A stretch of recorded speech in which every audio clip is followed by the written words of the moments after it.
আমি ট্ৰাইবেল, সিধা মানুহ, সিধা কথা, সিধা মানুহ, সিধা কথা। 6 জনগোষ্ঠীৰ জনজাতিকৰণ আমি বিৰোধ কৰোঁ, কৰিম। সিধা, তাত কোনো বেকাতেৰা নাই।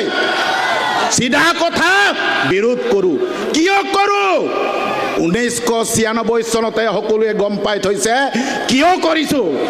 এই ৰাজনীতিত চৰকাৰী পক্ষ, শাসকীয় পক্ষ বা বিপক্ষই আজি যদি ষড়যন্ত্ৰ কৰিছে, এই সমাৱেশৰ জৰিয়তে এখেতসকলক আমি জনাই দিব বিচাৰিছোঁ, আমাৰ বিৰুদ্ধে ষড়যন্ত্ৰ নচলিব, নচলিব।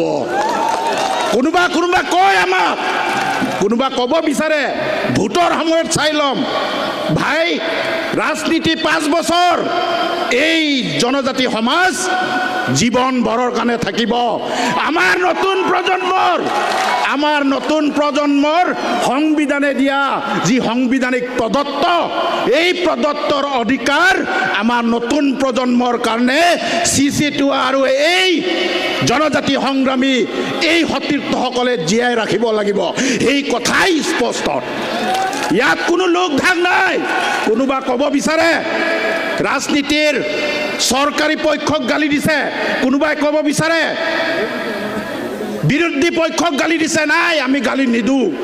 আমাৰ নিজৰ জাতিৰ অস্তিত্বৰ কাৰণে আমি একগোট হৈছোঁ আৰু আমাৰ নিজৰ জাতিৰ অস্তিত্বক আমি ৰক্ষা কৰিব লাগে। সেয়াই স্পষ্ট কথা। এই মঞ্চৰ পৰা যিসকল শাসক বিৰোধীৰ পাৰ্টীয়ে আজিৰ দিনত মুকলিকৈ 6 জনগোষ্ঠীক সমৰ্থন কৰিছে, তেখেতসকলক অহা 25 নৱেম্বৰৰ দিনা বিধানসভা চলিব। সেই সময়ত আমাৰ পক্ষ যদি নলয়, তাৰ কিন্তু পৰিণাম ইয়াতকৈ বেছি ভয়ানক হ'ব। সেই কথা মই আজিয়ে আপোনালোকক কৈ থৈছোঁ। ৰাইজ, দীঘলীয়া কথা কৈ লাভ নাই। একগোট যিসকল মানুহে আজি আমাৰ আদিত্য খাগলাৰী কোন বুলি কৈছে, তেখেতসকলক ইয়াৰ পৰা জনাব বিচাৰিছোঁ, আদিত্য খাগলাৰীৰ কণ্ঠ অকলশৰীয়া নহয়। 40 লক্ষ জনজাতিৰ একে সুৰৰ একেটা কথা, সিধা কথা। সকলোকে পুনৰবাৰ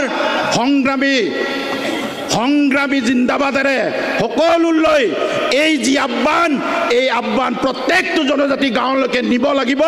প্ৰত্যেকটো জনজাতি গাঁৱত থাকে আমাৰ এই ঐক্যতাক আকৌ প্ৰমাণ কৰিব লাগিব। সেই প্ৰমাণেৰে মোৰ এই চমু বক্তব্য সকলোলৈ মোৰ চমু